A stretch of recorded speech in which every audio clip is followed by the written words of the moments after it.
अब चाहते हैं कि आप आएं और इन तमाम जोशीले नौजवान साथियों को, अमेठी वासियों को संबोधित करने की कोशिश करें।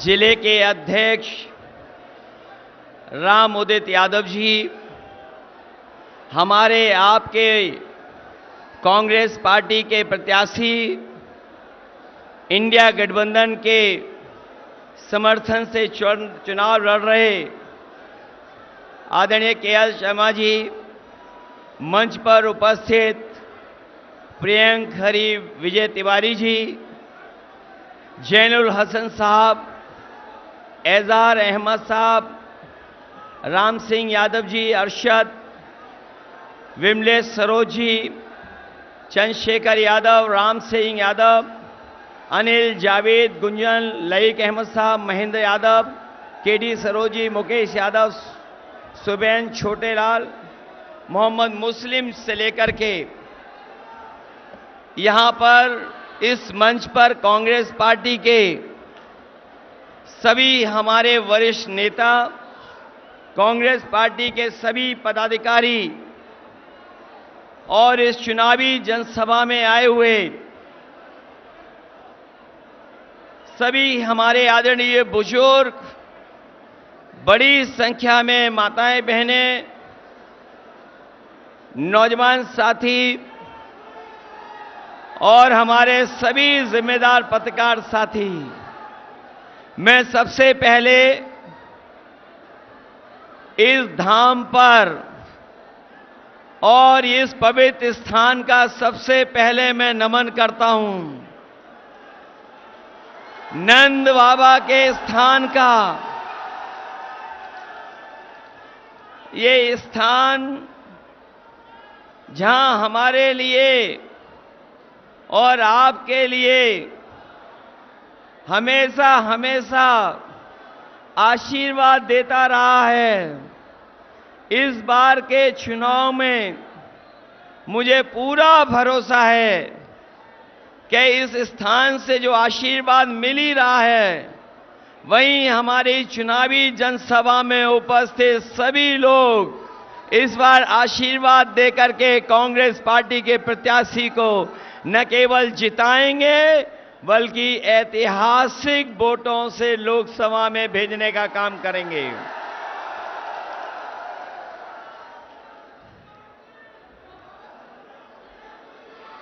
मैं देख रहा हूं कि जब से इंडिया गठबंधन के प्रत्याशी यहां चुनाव मैदान में आ गए हैं,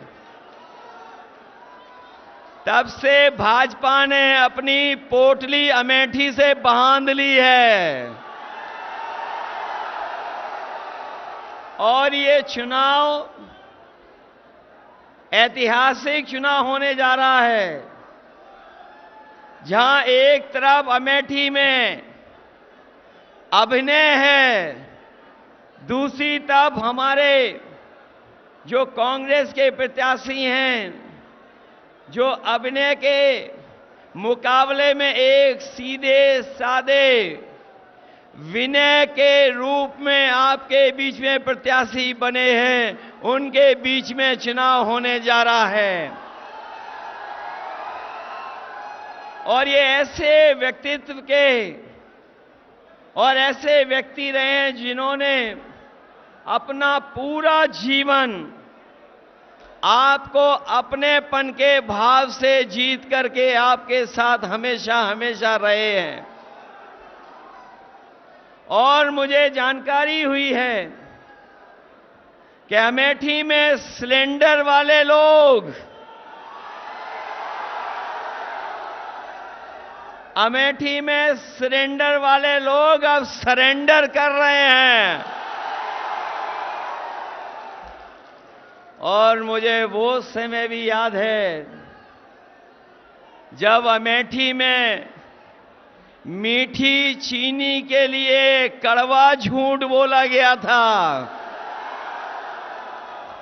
याद है कि नहीं याद है? मीठी चीनी के लिए कड़वा झूठ बोला गया था और ये कड़वा झूठ बोलने वालों ने क्या आपको 13 रुपए किलो चीनी दी है क्या? और इस बार अमेठी वाले कह रहे हैं कि जिन्होंने 13 रुपए किलो में चीनी नहीं दी है उसको अमेठी वाले वोट नहीं देने जा रहे हैं। वो हमेशा हमेशा के लिए स्मृति हो जाएंगी। ये अमेठी की आवाज दिल्ली लखनऊ तक पहुंच रही है और मुझे तो ये लगता है कि जब से कांग्रेस और समाजवादी पार्टी साथ आए हैं, गठबंधन बन गया है, उन्होंने अपनी बंबई वाली टिकट कटवा ली है और वो घबराए हुए हैं। ये एक पे एक नहीं है, ये एक और एक 11 होकर के मुकाबला कर रहे हैं हम लोग।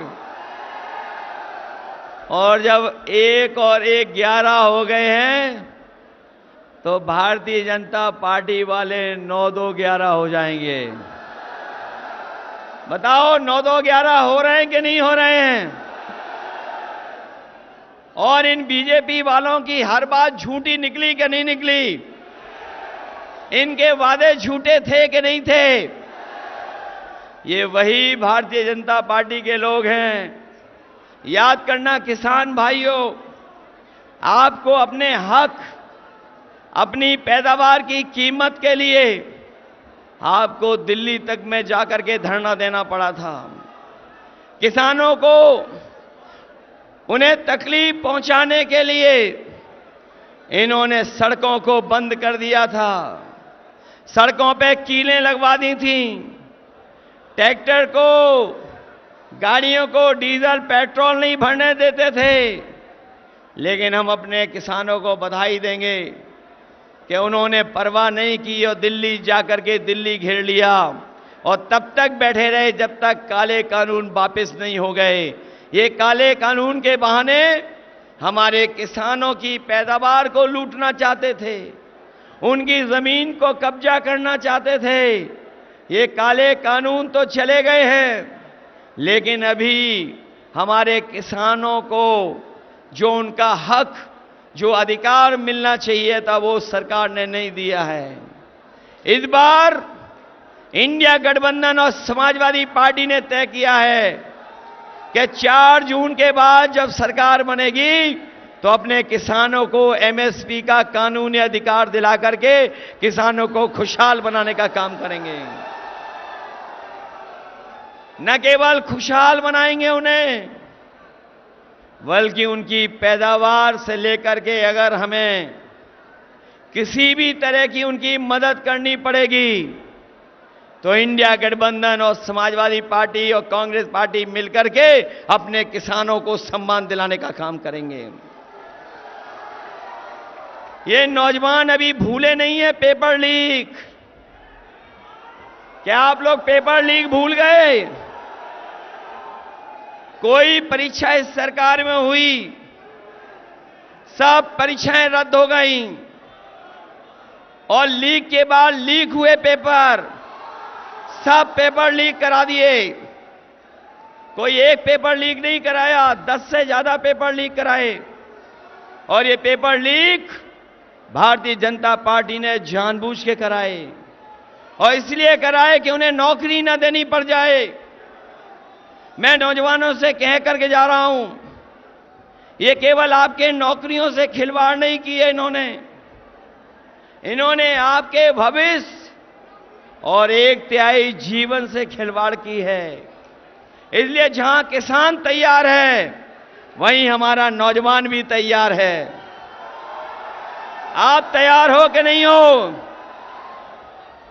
तैयारी से इनका मुकाबला करिए, क्योंकि आने वाले समय में आपको सम्मान का रोजगार तो मिलेगा ही मिलेगा, और जो अधूरी नौकरियां पड़ी हुई हैं, खाली पड़ी हुई हैं नौकरियां सरकार की, सब नौकरियां भर करके इन नौजवानों को सम्मान का रोजगार और नौकरी देने का काम कांग्रेस और समाजवादी पार्टी करेगी।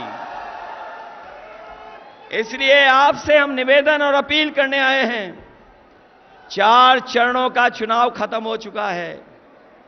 4 चरणों का चुनाव खत्म हो गया है, और जब से 4 चुनाव खत्म हुए चरणों के, बताओ भारतीय जनता पार्टी चारों खाने चित्त हो गई है कि नहीं हो गई है?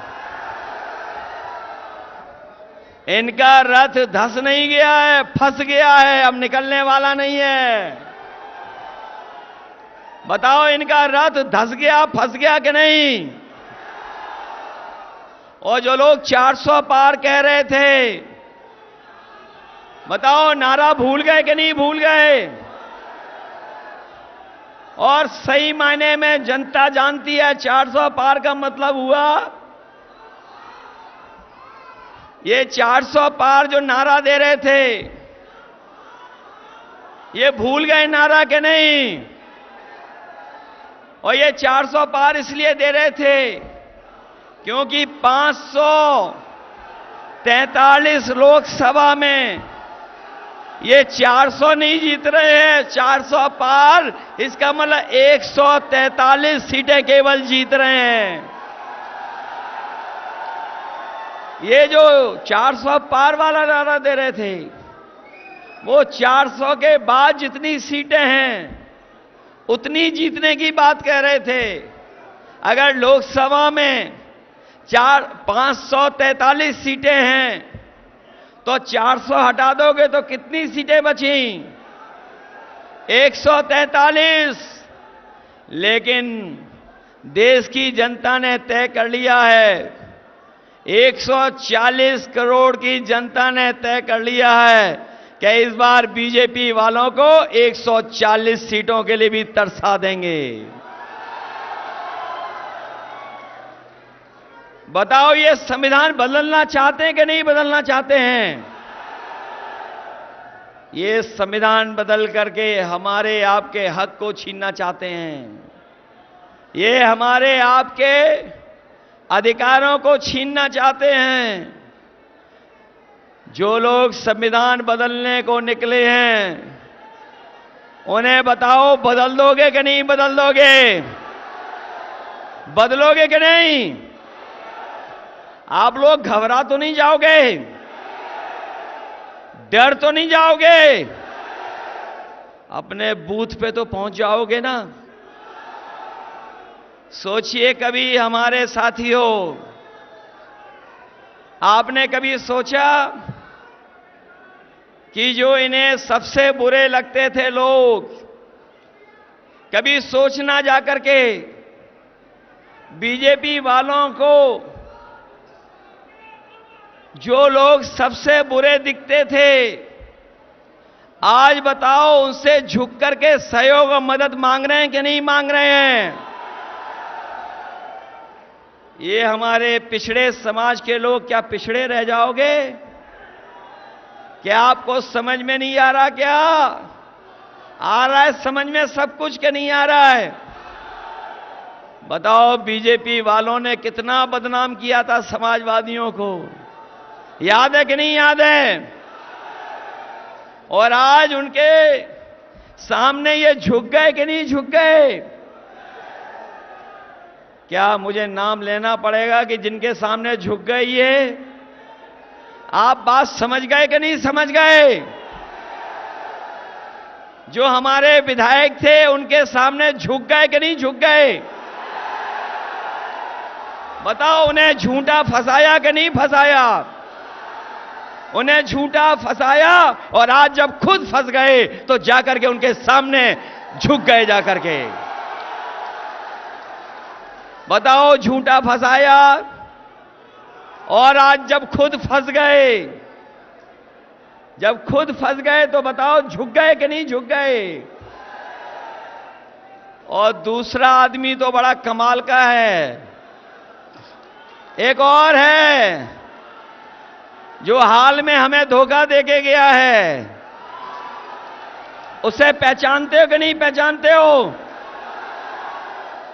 समाजवादियों, पहचानते हो जिसने अभी हाल में धोखा दिया? सुना है जब से धोखा दिया है नई नई गाड़ी आ गई है। पहले धोखा दिया था तब भी नई गाड़ी आ गई थी। और अभी मैंने लखनऊ में देखा था, धोखा देने वाले लोग एक गाड़ी में बैठ करके फ्लैट देखने गए थे अंधेरी रात में। बात समझ गए कौन है? कौन है? पहले भी गाड़ी ली और फिर गाड़ी ले ली। और ये तो ऐसे बीजेपी के लोग हैं, हम और आपको तो करते ही हैं परेशान, लेकिन ये जानवर और पंछी को भी परेशान करते हैं। बताओ, आपको अपने खेतों पे रखवाली करनी पड़ रही कि नहीं करनी पड़ रही है?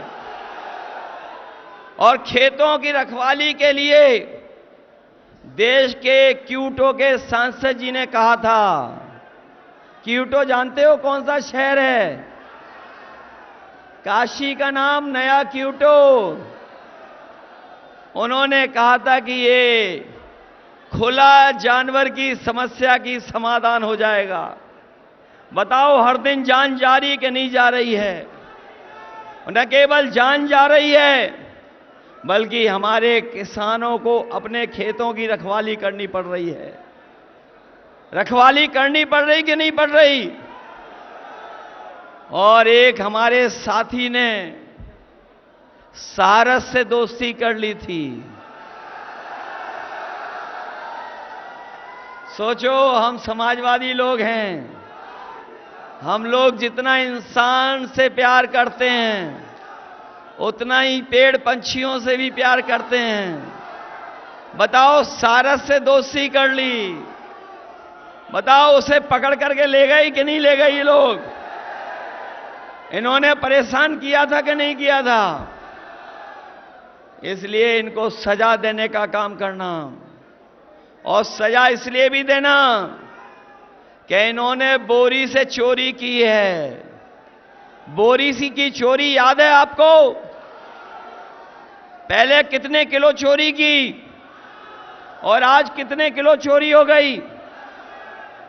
ये बीजेपी वाले आ गए तो आपको खाद भी नैनो यूरिया की तरह पाउच में खरीदनी पड़ेगी। इसलिए किसान भाइयों, सावधान हो कि नहीं हो? सावधान हो कि नहीं हो? इसलिए हम आपसे निवेदन करने आए हैं, मैं आपसे अपील करने आया हूं, मैं आपसे अपने एक एक समाजवादी साथी से, जहां कांग्रेस पार्टी के लोग तो मेहनत कर ही रहे हैं, हम अपने समाजवादी साथियों से भी अपील करने आए हैं। जो मैं दूर तक देख रहा हूं, दोपहरी में गमछा सर पे रख करके खड़े हुए लोग हैं। मैं निवेदन करना चाहता हूं सबसे, इस बार कांग्रेस पार्टी के प्रत्याशी को जिताओगे?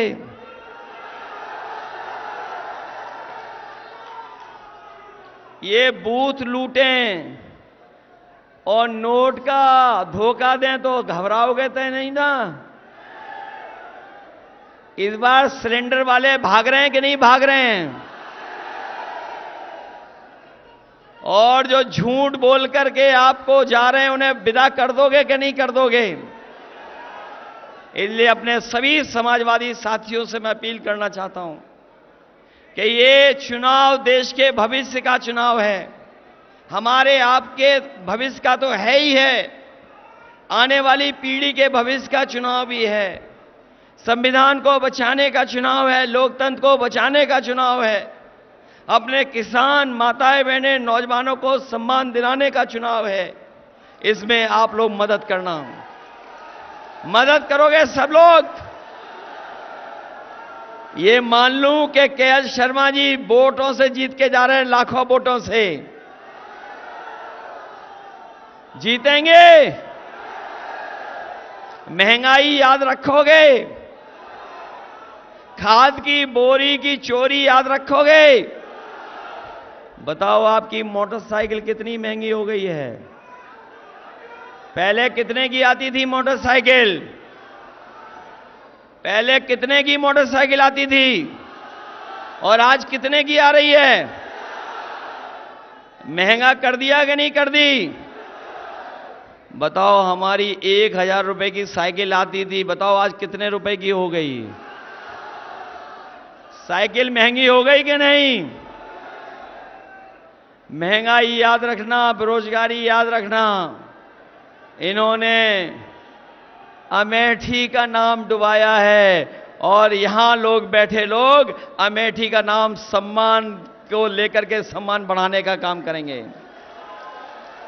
और हम आपको भरोसा दिलाते जा रहे हैं, जो कारखाने लगे हैं कभी, उनको हम लोग मिलकर के आने वाली सरकार में कारखानों को चलवा करके अपने नौजवानों को सम्मान का रोजगार दिलाने का काम करेंगे। जहां सरकारी नौकरी मिलेंगी, सम्मान का रोजगार भी मिलेगा। और ये जो अग्निवीर वाली व्यवस्था है, ये अग्निवीर व्यवस्था हमेशा हमेशा के लिए खत्म हो जाएगी। और अपने खाकी वर्दी वालों से भी कह के जा रहा हूं, ये अग्निवीर व्यवस्था तो खत्म होगी, लेकिन अपने खाकी पहनने वाले वर्दी भाइयों से भी कहना चाहता हूं कि ये बीजेपी वाले आ गए तो आपकी भी नौकरी 3 साल की हो जाएगी। अभी तो फौज की नौकरी की है, खाकी वाले भाइयों की भी नौकरी हो जाएगी। इसलिए जहां आप सावधान हो, इनको भी हम सावधान करने आए हैं। इसलिए सब लोग मिलकर के मदद करना और अपने बूथ की रक्षा करने का काम करना। बूथ की रक्षा करोगे। ये नंदगांव, नंदमहर, ये हमारे लिए नया नहीं है। मुझे याद है यहां पर बहुत सारे पुराने समाजवादी होंगे जिन्होंने साइकिल तो चलाई थी और उस टूटी सड़क पे हमसे भी साइकिल चलवा दी थी। याद है कि नहीं याद है? और ये अमेठी के विकास के लिए जितना कर सकती थी कांग्रेस पार्टी किया। और संस्थाओं से लेकर के कारखाने, और कारखाने से लेकर के सैनिक स्कूल से लेकर के विद्यालय अगर किसी ने चलाए हैं तो कांग्रेस पार्टी के लोगों ने शुरू कर करके आपके जीवन को बदलने का काम किया है। इसलिए मदद करना, सहयोग करना, यही मैं आप लोगों से निवेदन और अपील करने आया हूं। आप सबका बहुत बहुत धन्यवाद और बहुत बहुत आभार प्रकट करता हूं। बहुत बहुत धन्यवाद आदरणीय अखिलेश यादव जी। एक बार जोर से नारा लगाइए, इंडिया गठबंधन जिंदाबाद, राहुल गांधी अखिलेश यादव जिंदाबाद। अब हम जो अभी 10,000 किलोमीटर भारत का भ्रमण करके मोहब्बत का पैगाम देकर आपके बीच में आए हैं, जो आपके अपने हैं, जिनका नाता आपसे पूरी अमेठी से पारिवारिक है, वो कहते हैं उठो राहुल गांधी का बिगुल बजा, जाग उठी तरुणाई है, उठो जगाने तुम्हें जवानों, क्रांति द्वार पर आई है। 10,000 किलोमीटर चलकर मोहब्बत का पैगाम देकर फिर अपने घर आए आदरणीय राहुल गांधी जी से मैं निवेदन करूंगा कि आप अपनी अमेठी की जनता को से संवाद स्थापित करें, इन्हें संबोधित करने की कृपा करें। आदरणीय राहुल गांधी जी, जोरदार तरीके से।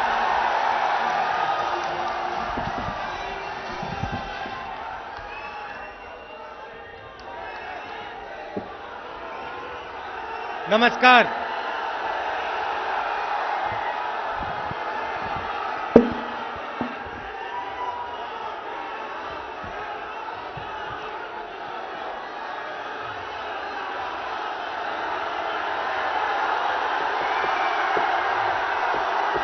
राहुल गांधी जी, मोहब्बत का जोश है, मोहब्बत का जोश है जो आपके सामने सुनाई पड़ रहा है।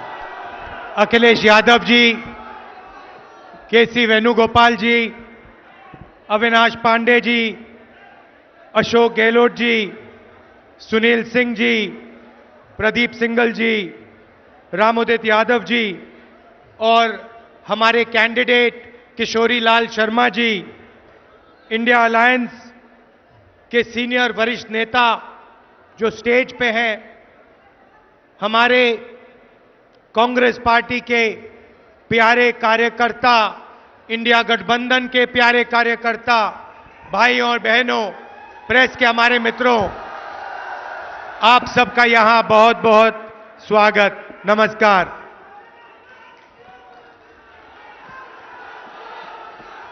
देखिए, सबसे पहले मैं आपको शुरुआत में एक बात कहना चाहता हूं कि अमेठी पहली बार मैं यहां 42 साल पहले आया था। जब मैं 12 साल का बच्चा था, अपने पिता के साथ आया। 42 साल हो गए और मैं आपको कहना चाहता हूं कि जो भी मैंने राजनीति में सीखा है वो अमेठी की जनता ने मुझे सिखाया है। 12 साल का था, पिताजी के साथ यहां आया।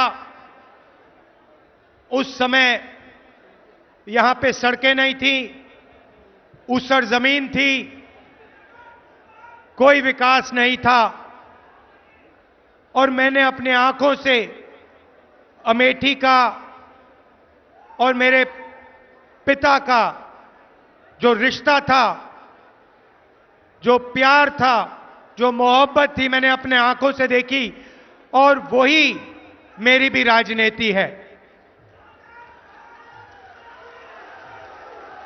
तो आप ये मत समझिए कि मैं रायबरेली से चुनाव लड़ रहा हूं। मैं आपका हूं, अमेठी का हूं, था और रहूंगा।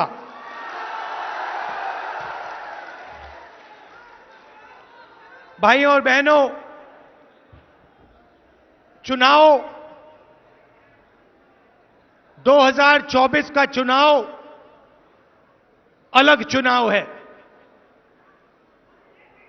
पहली बार किसी राजनीतिक पार्टी ने उनके नेताओं ने साफ कहा कि हम इस संविधान को खत्म कर देंगे, नष्ट कर देंगे, फेंक देंगे। भाइयों और बहनों, ये गांधी जी की, अंबेडकर जी की, जवाहरलाल नेहरू जी की और हिंदुस्तान के सारे नागरिकों की देन है। आप इसको मिटने दोगे? कोई शक्ति है दुनिया में जो इसको मिटा सकती है? पहला काम भाइयों और बहनों, संविधान की रक्षा करनी है। क्यों? क्योंकि ये आपकी आवाज है, ये आपका भविष्य है, इसमें आपकी सोच है। जो भी गरीबों के लिए हुआ है आज तक हिंदुस्तान में, चाहे जमीन का अधिकार हो, किसानों की मदद हो, हरी क्रांति, सफेद क्रांति, जो भी प्रगति हुई है भाइयों और बहनों, इस किताब के बल पर हुई है। यही आपकी प्रगति की नींव है और नरेंद्र मोदी इसको नष्ट करना चाहते हैं। अगर ये गायब हो जाएगा तो पब्लिक सेक्टर खत्म हो जाएगा, नौकरियां खत्म हो जाएंगी, महंगाई आसमान तक पहुंच जाएगी, रिजर्वेशन खत्म हो जाएगा और आपके जो सारे के सारे हक हैं वो एक के बाद एक, एक के बाद एक के बाद आपसे छीन लिए जाएंगे। भाइयों और बहनों, सच्चाई यह है कि इसके बिना हिंदुस्तान में 22-25 अमीर लोगों के पास हक बचेंगे। किसानों के हक, मजदूरों के हक, युवाओं के हक, माताओं बहनों के हक सब छीन लिए जाएंगे। इसीलिए सबसे जरूरी काम है इस संविधान की रक्षा करना है, जान से रक्षा करना है, दिल से रक्षा करना है।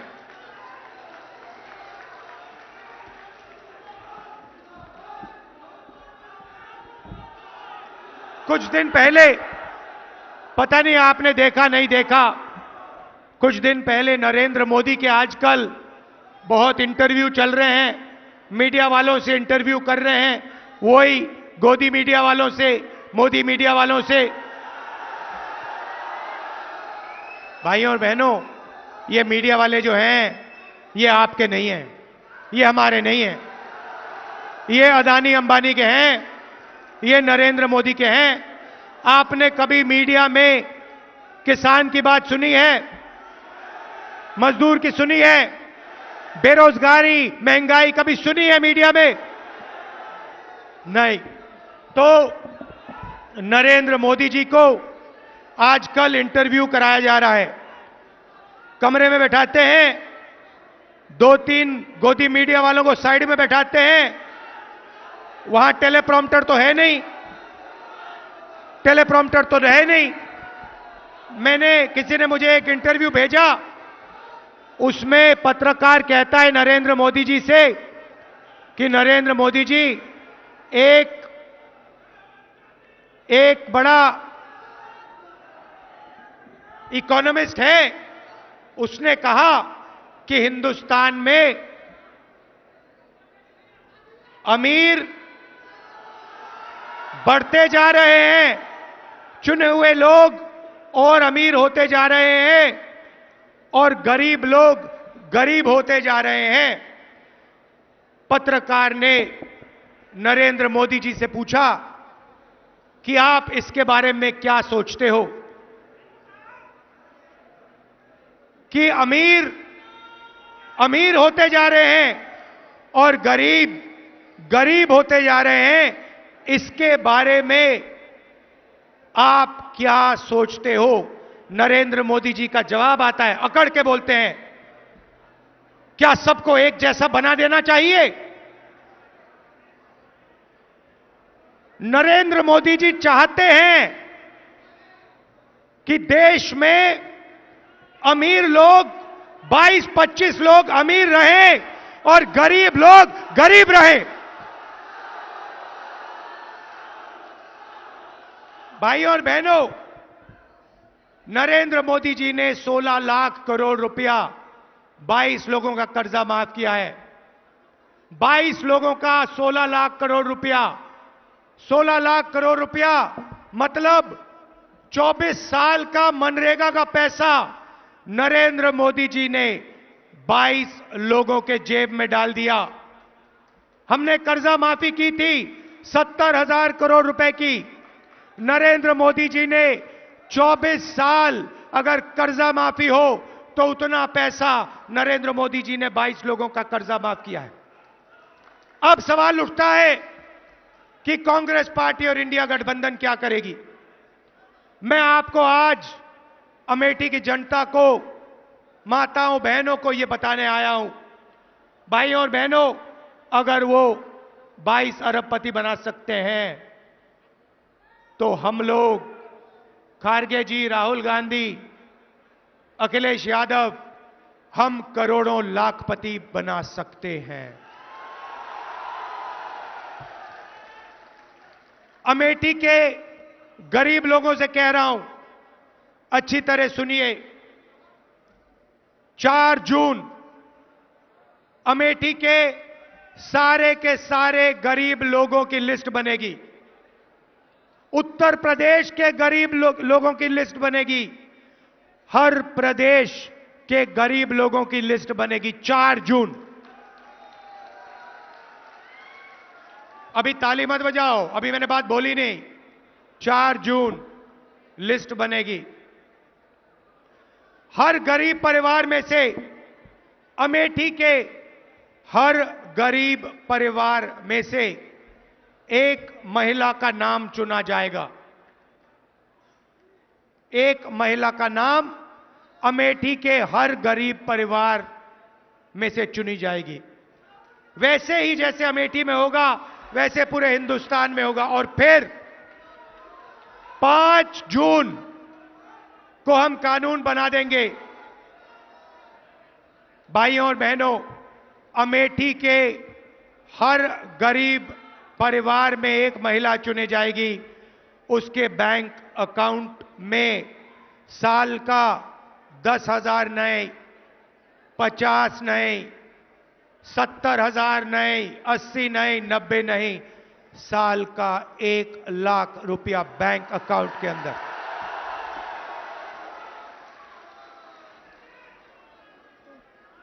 4 जुलाई 8,500 रुपए बैंक अकाउंट के अंदर। 4 अगस्त 8,500 रुपए। हर महीने पहली तारीख खटाखट खटाखट खटाखट खटाखट खटाखट अंदर। मीडिया वाले जो बोलना चाहते हो बोलो, मुझे कोई फर्क नहीं पड़ता। और मैं बता रहा हूं, ज्यादा बोला तो 1 लाख नहीं 2 लाख कर देंगे। मैं तंग आ गया हूं। 24 घंटा मीडिया वाले अमीरों की बात करते हैं, अंबानी की शादी दिखाते हैं, 8 करोड़ की घड़ी दिखाते हैं और गरीबों की बात कभी नहीं करते। इसीलिए 1 लाख रुपए हर गरीब परिवार के बैंक अकाउंट में, साल का 8,500 रुपए खटाखट खटाखट खटाखट महीने का अंदर।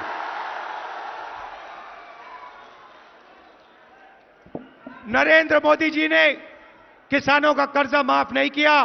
अमेठी के सारे गरीब किसानों का कर्जा माफ हम करके दिखाएंगे।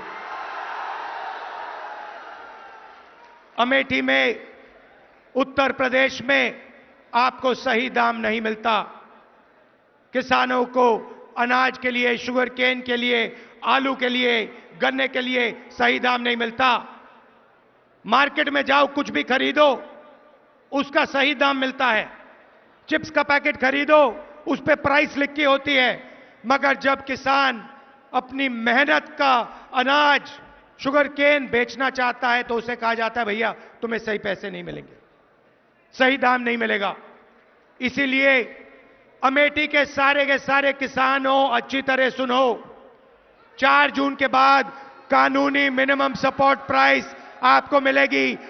आपके मेहनत का सही पैसा आपको हिंदुस्तान की सरकार, इंडिया की सरकार देगी। यहां पे अमेठी में मजदूरी करते हैं लोग, मनरेगा में काम करते हैं, आशा आंगनवाड़ी की महिलाएं। आप अच्छी तरह सुन लो, 4 जून के बाद आज 250 रुपए मिलता है। नरेंद्र मोदी जी ने मनरेगा बंद कर रखा है, कम से कम लोगों को देते हैं। हम फिर से मनरेगा अच्छी तरह चालू करेंगे और 250 रुपए नहीं, 400 रुपए मनरेगा के लिए आपको मिलेगा। आशा और आंगनवाड़ी की महिलाएं जो अमेठी में अलग अलग काम करती हैं, मैं जानता हूं, आपने मुझे बताया था कि आपको सही दाम नहीं मिलता, आपको सही पैसा नहीं मिलता है। 4 जून आपकी आमदनी हम दुगनी करने जा रहे हैं। जो आपको आज मिल रहा है, दुगना आपको 4 जून के बाद मिलेगा। नरेंद्र मोदी जी ने यहां अमेठी की जनता पर आक्रमण किया। हम फूड पार्क लाए थे, हम फूड पार्क लाए थे। फूड पार्क से अमेठी बदल जाती। 40 अलग अलग कारखाने लगते। यहां पे चिप्स के कारखाने, अचार के कारखाने, टमाटो केचप के, फूड प्रोसेसिंग के सारे कारखाने लगते। नरेंद्र मोदी जी ने वो आपसे छीना। फूड पार्क आपको रोजगार देता। फूड पार्क लाखों लोगों को यहां पे रोजगार देता, उनकी जिंदगी बदलता। नरेंद्र मोदी जी ने फूड पार्क छीन लिया, ट्रिपल IIT छीन लिया। जो भी हमने यहां दिया वो नरेंद्र मोदी जी ने छीनने की कोशिश की। बहुत काम किया यहां पे हमने। यहां पे नेशनल हाईवे का जाल मैंने फैलाया। हर कोने में हमने नेशनल हाईवे अमेठी में फैलाया। अमेठी को बाकी हिंदुस्तान से जोड़ा।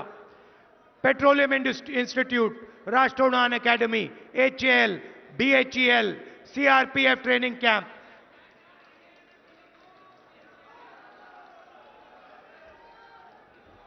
कार्बाइन वाली फैक्ट्री, जिसके बारे में मैं आपको बताऊंगा। कार्बाइन वाली फैक्ट्री जिसका कॉन्ट्रैक्ट नरेंद्र मोदी जी ने कैंसिल किया अदानी जी की मदद करने के लिए, वो भी आपके हाथ से इन्होंने छीना। तो एक बात तो मैं आपसे कह रहा हूं, इंडिया की सरकार बनेगी, गारंटी करके कह रहा हूं, फूड पार्क यहां लगेगा, मैं लगाऊंगा। और वो शुरुआत है भाइयों और बहनों। हमने महिलाओं की बात की, अब मैं युवाओं से कहना चाहता हूं, अमेठी के युवाओं से कहना चाहता हूं, यहां पे आप पहले 5 बजे सुबह दौड़ते थे, सेना में जाने के लिए दौड़ते थे। नरेंद्र मोदी जी ने जवानों को मजदूर बनाया। हिंदुस्तान की हिस्ट्री में पहली बार जवानों को नरेंद्र मोदी ने अग्निवीर योजना के माध्यम से मजदूर बनाया। उनको 3 साल के बाद 3 साल के बाद बाहर कर देंगे। 2 अलग अलग तरीके के शहीद, एक को शहीद का दर्जा मिलेगा, दूसरे को नहीं मिलेगा। एक को पेंशन मिलेगी, दूसरे को नहीं मिलेगी। और अगर आप आज देखें, जो लोग पहले सड़कों पर दौड़ते थे वो आज नहीं दौड़ते हैं, क्योंकि वो अग्निवीर नहीं बनना चाहते हैं, वो नॉर्मल जवान बनना चाहते हैं। मैं आपको कह रहा हूं, जैसे ही सरकार बनेगी, अगर 4 जून को बने, 4 जून को अग्निवीर को उठा के हम कूड़ेदान में फेंक देंगे। उठाकर यूं कूड़ेदान के अंदर, और एक ही तरीके का शहीद होगा। सबको पेंशन मिलेगी, सबको कैंटीन मिलेगी, सबको इज्जत मिलेगी, सबको मेडल मिलेगा। भाई और बहनों, अग्निवीर सेना को नहीं चाहिए थी। अग्निवीर नरेंद्र मोदी जी ने अदानी जी की मदद करने के लिए सेना पर थोपा है। यह सेना नहीं चाहता, इसीलिए हम अग्निवीर योजना को कैंसिल कर रहे हैं, खत्म कर रहे हैं। अब अमेठी में लाखों युवा हैं जिनको नरेंद्र मोदी ने बेरोजगार बनाया, नोटबंदी की, गलत जीएसटी लागू की और आपको सड़क पे खड़ा कर दिया। और जब आपने रोजगार मांगा, नरेंद्र मोदी जी ने कहा, अमेठी के युवाओं, नाले में पाइप डालो, नाले में पाइप डालो, गैस निकलेगी, गैस से चूल्हा जलाओ, पकोड़े बनाओ। यह आपका अपमान है, अमेठी के हर युवा का अपमान है। भाइयों और बहनों, हम अमेठी के युवाओं को, हिंदुस्तान के युवाओं को एक अधिकार देने जा रहे हैं। पहली नौकरी गारंटीड, पहली नौकरी पक्की का अधिकार। बेरोजगार युवा, diploma holders, university graduate, college graduate, इन सबको यह अधिकार मिलेगा। पब्लिक सेक्टर में, प्राइवेट सेक्टर में, सरकारी अस्पतालों में, सरकारी कॉलेजेस यूनिवर्सिटीज में, सरकारी ऑफिसेज में 1 साल की पक्की नौकरी मिलेगी, बेहतरीन ट्रेनिंग मिलेगी और बैंक अकाउंट में महीने का 8,500 रुपए खटाखट खटाखट खटाखट खटाखट खटाखट, साल का 1 लाख रुपया हिंदुस्तान के बेरोजगार युवाओं को पहली नौकरी पक्की स्कीम में हम देने जा रहे हैं। अमेठी में लाखों युवाओं को फायदा होगा। भाई और बहनों, आपके बैंक अकाउंट में लाखों रुपए आएंगे, महिलाओं के बैंक अकाउंट में आएंगे, युवाओं के बैंक अकाउंट में आएंगे, किसानों के बैंक अकाउंट में आएंगे। नरेंद्र मोदी जी ने आपके जेब में से पैसा निकाला, अदानी के जेब में डाला, सारी की सारी दुकानें बंद हो गई, फैक्ट्रियां बंद हो गई, नोटबंदी उन्होंने किया, महंगाई बढ़ गई। अब हमने आपके जेब में पैसा जैसे डाला, आप इस पैसे से माल खरीदोगे, कोई शर्ट खरीदेगा, कोई पैंट खरीदेगा, कोई मोबाइल फोन खरीदेगा, युवा मोबाइल फोन खरीदेंगे, स्कूटर खरीदेंगे, मोटरसाइकिल खरीदेंगे। जैसे ही आपका पैसा मार्केट में जाएगा, वैसे ही हिंदुस्तान की सारी कंपनियां एक बार फिर चालू हो जाएंगी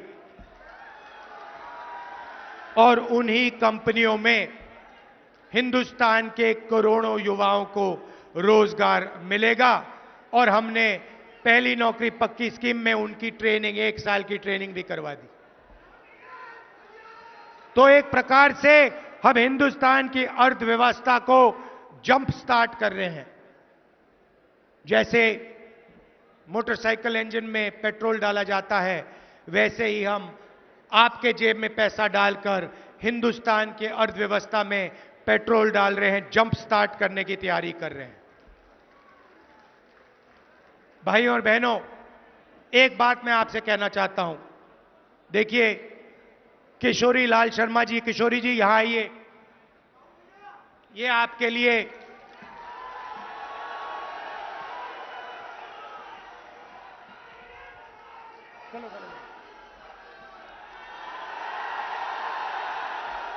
ये आपके लिए 40 साल से ज्यादा से काम कर रहे हैं। मैं आपको बताना चाहता हूं, इन्होंने, आप सुनिए, अच्छी तरह सुनिए, इनके साथ पापा ने, मेरे पिताजी ने 150 कोऑर्डिनेटर बनाए थे। सुनिए, डिस्टर्ब मत कीजिए। 100, क्योंकि मैं गहरी बात बोल रहा हूं आपसे। 150 राजीव गांधी जी ने कोऑर्डिनेटर बनाए थे, ठीक है? उसमें किशोरी लाल शर्मा जी थे और उसमें 150 और अलग अलग लोग थे। किशोरी जी अमेठी में काम किए, आपके लिए काम किए, मगर अगर आप उन बाकी कोऑर्डिनेटर्स को देखो तो कोई पीसीसी प्रेसिडेंट बना, कोई मंत्री बना, कोई एमएलए बना, अलग स्टेट्स में ये सारे के सारे लोग कहीं एमपी बने, कहीं एमएलए बने, कहीं पीसीसी प्रेसिडेंट बने, इन्होंने स्टेट चलाए। मगर किशोरी जी ने 40 साल अमेठी के जनता के लिए दिए हैं। इन्होंने आपके लिए सैक्रिफाइस किया है। मैं आपको बता रहा हूं, इन्होंने अपना राजनीतिक करियर अमेठी के लिए सैक्रिफाइस किया है, अपना खून पसीना अमेठी को दिया है। इनको आप एमपी बनाइए। मैं आपको दिल से कह रहा हूं, अमेठी की जनता को कह रहा हूं, मेरा आपके साथ गहरा रिश्ता है। आप इनको एमपी बनाइए। ये लोकसभा में आपकी आवाज रखेंगे। इनमें भैया कोई अहंकार नहीं है। अहंकार से नुकसान होता है। अहंकार से अमेठी का बहुत जबरदस्त नुकसान हुआ है। इनमें इतना से भी अहंकार नहीं है। ये कांग्रेस पार्टी के वर्कर थे, अब लीडर हैं। ये आपके मेंबर ऑफ पार्लियामेंट बनेंगे, दिल से आपके लिए काम करेंगे, खून पसीना आपको देकर काम करेंगे। मगर ये भी कहना पड़ेगा, ये आपके एमपी हैं, मैं रायबरेली का एमपी हूंगा, मगर मैं भी अमेठी का एमपी हूं। आप ये मत सोचो, मैं आपको बता रहा हूं, जो भी रायबरेली के लिए होगा, जो भी रायबरेली के लिए होगा, लिख लो आप, जो भी रायबरेली के लिए होगा, वही एग्जैक्ट चीज अमेठी के लिए होगी। अगर 10 रुपए विकास के रायबरेली जाएंगे तो 10 रुपए विकास के अमेठी आएंगे। अगर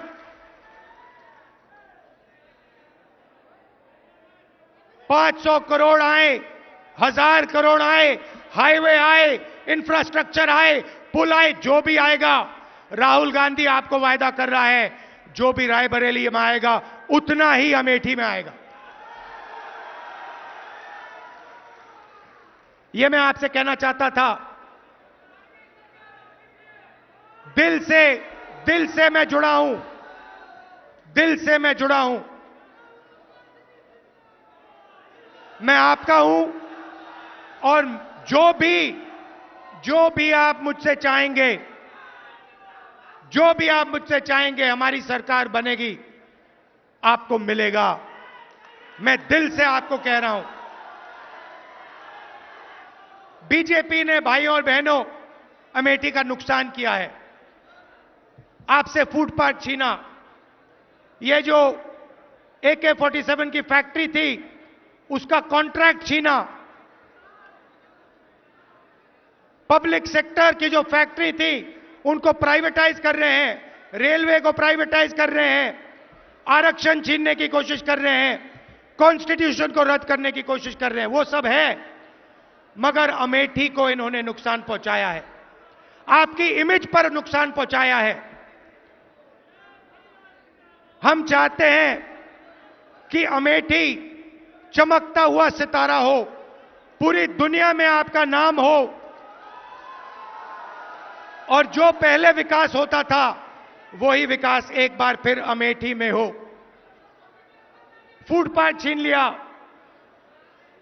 नौकरियां छीन ली, तो किशोरी जी को जिताइए भारी बहुमत से कम 4-5 लाख से किशोरी जी को जिताइए। और मैं आपके साथ हूं। अमेठी के लिए जो होगा वो रायबरेली के लिए होगा। जितना मैं रायबरेली के लिए करूंगा उतना ही मैं अमेठी के लिए करूंगा। आप हमारे हो, आप मेरे हो, परिवार का रिश्ता है, पुराना रिश्ता है। दिल से आपका धन्यवाद, नमस्कार, जय हिंद।